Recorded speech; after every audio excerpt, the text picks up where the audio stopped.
Hello दोस्तों, आप सभी का स्वागत है आपके अपने स्टडी डे यूट्यूब चैनल में। आज हम सब पढ़ने वाले हैं इंटरनेशनल इंपॉर्टेंट बाउंड्री लाइन। पहले बाउंड्री लाइन है आपकी डूरंट रेखा। रेखा सर मार्टिन ड्यूरंट द्वारा 1893 में निर्धारित करी गई थी पाकिस्तान और अफगानिस्तान के बीच में। पाकिस्तान के कैपिटल है इस्लामाबाद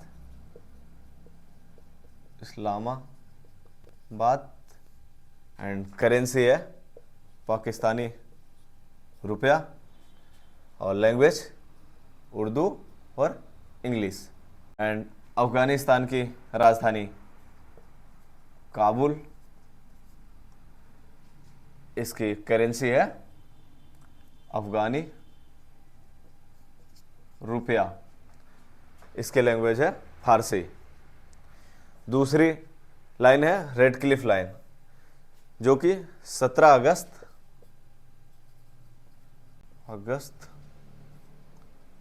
1947 में सर रेड क्लिफ द्वारा निर्धारित करी गई थी भारत और पाकिस्तान के बीच।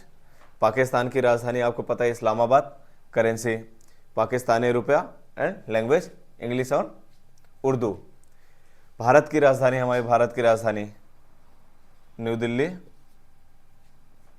करेंसी इंडिया रुपीस और लैंग्वेज इंग्लिश और हिंदी। तीसरी है डूरंट रेखा, पहले डूरंट रेखा, दूसरी रेड क्लिफ रेखा, तीसरी मैक मोहन रेखा, जो भारत और चीन के बीच सर हेनरी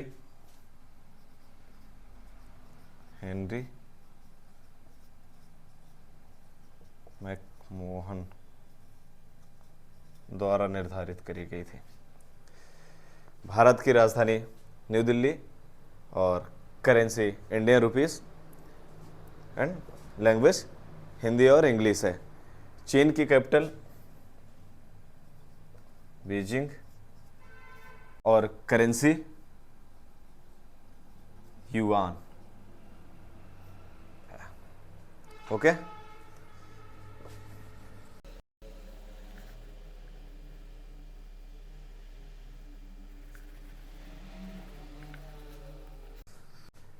इसके बाद है हिंडनबर्ग रेखा,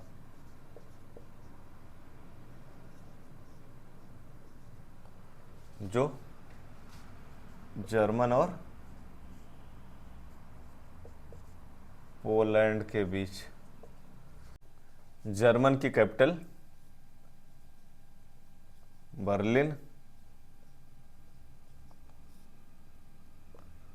और इसकी करेंसी यूरो, लैंग्वेज जर्मन है। ये जर्मन यूरोप के सेकंड पॉपुलेशन वाली कंट्री है, जो सबसे ज़्यादा है इसकी रूस के बाद। पहली कंट्री है रूस, दूसरी यूरोप के सबसे ज़्यादा पॉपुलेशन की कंट्री है जर्मन। पोलैंड की कैपिटल है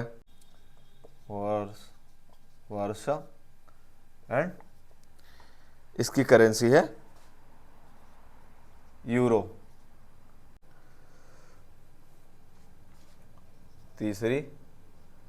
चौथी है मैग्नाट रेखा,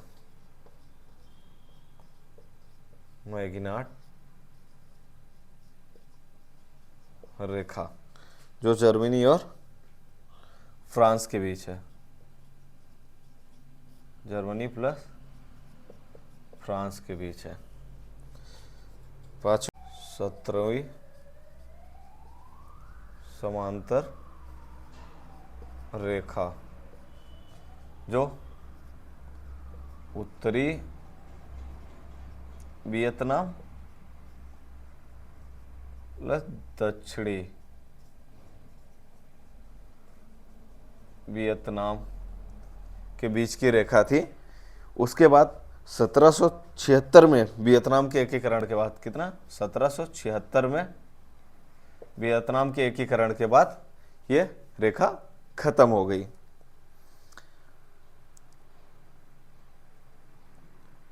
वियतनाम की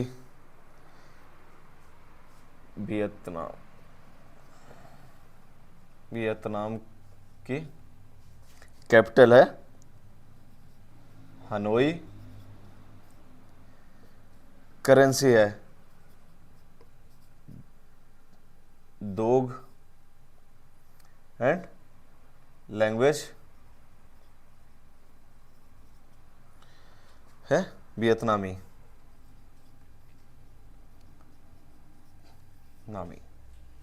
ठीक है। हिंडनबर्ग रेखा, हिंडनबर्ग रेखा जर्मन और पोलैंड के बीच है। मैग्नाट रेखा, मैग्नाट रेखा जर्मनी और फ्रांस के बीच है। 17वीं समांतर रेखा उत्तरी वियतनाम और दक्षिणी वियतनाम के बीच की थी। 1776 में दोनों के एकीकरण के बाद, उत्तरी वियतनाम और दक्षिणी वियतनाम के एकीकरण के बाद यह रेखा खत्म हो गई।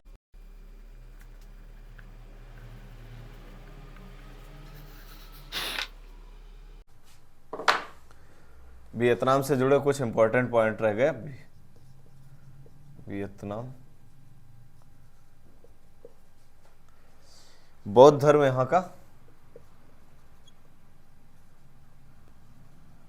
प्रमुख धर्म है, जो कि कंट्री वर्ल्ड में तीसरे नंबर पे आता है। यह पहले नंबर पे है जापान में सबसे ज़्यादा बौद्ध धर्म के लोग हैं, दूसरा चीन में, तीसरे नंबर पे आता है वियतनाम।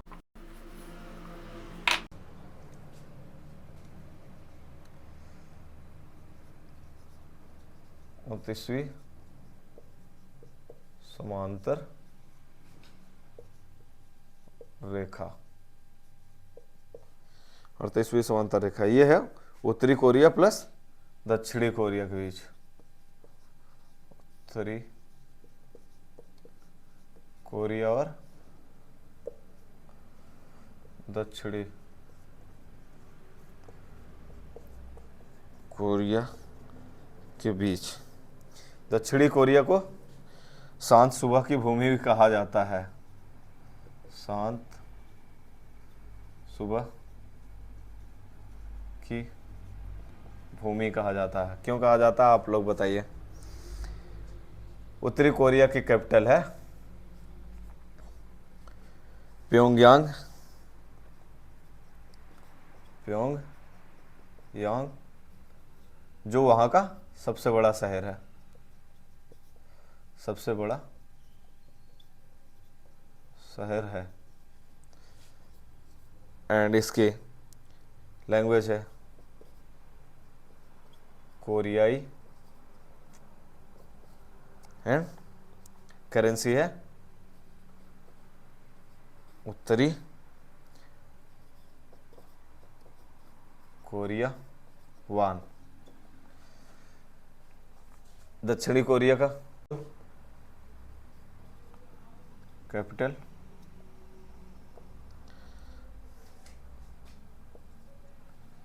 सियोल और कोरियाई भाषा है।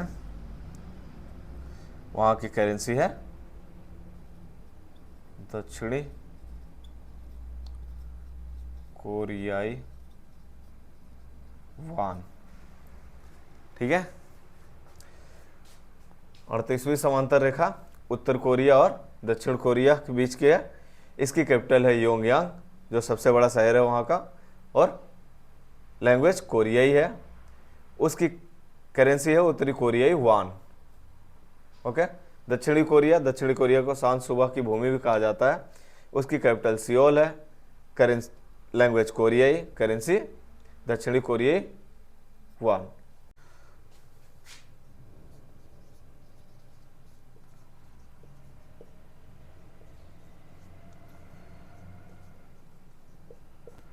उनचासवीं समांतर रेखा, यह संयुक्त राज्य अमेरिका संयुक्त राज्य अमेरिका और कनाडा, कनाडा के बीच की लाइन है। कनाडा की कैपिटल है ओटावा।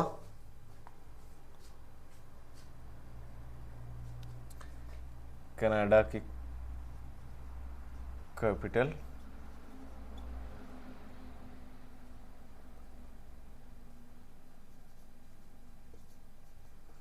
ओटावा। करेंसी है कैनेडियाई डॉलर, कैनेडियाई डॉलर है। लैंग्वेज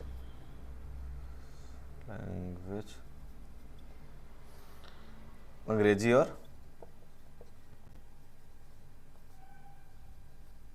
फ्रांसीसी। 49वीं समांतर रेखा जो है संयुक्त राज्य अमेरिका और कनाडा के बीच में है। कनाडा की कैपिटल है ओटावा और करेंसी है कैनेडियाई डॉलर। लैंग्वेज है अंग्रेजी और फ्रांसीसी। इसके बाद 14वीं पश्चिमी देशांतर रेखा है।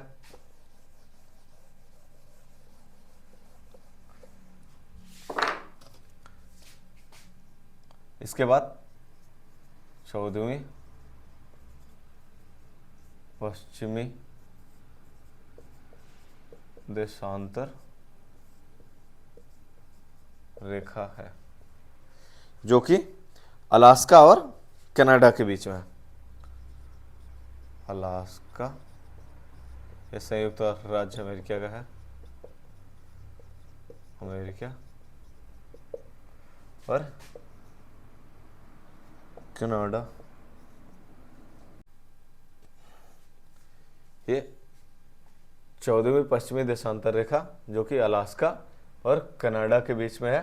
कनाडा की कैपिटल आपको बता ही दिया ओटावा एंड कैनेडियाई डॉलर उसकी करेंसी है। लैंग्वेज है अंग्रेजी और फ्रांसीसी। कनाडा वर्ल्ड का क्षेत्रफल की दृष्टि से दूसरा कंट्री है। पहला रूस है, दूसरा पहला रूस है, दूसरा कनाडा है क्षेत्रफल की दृष्टि से। ठीक है।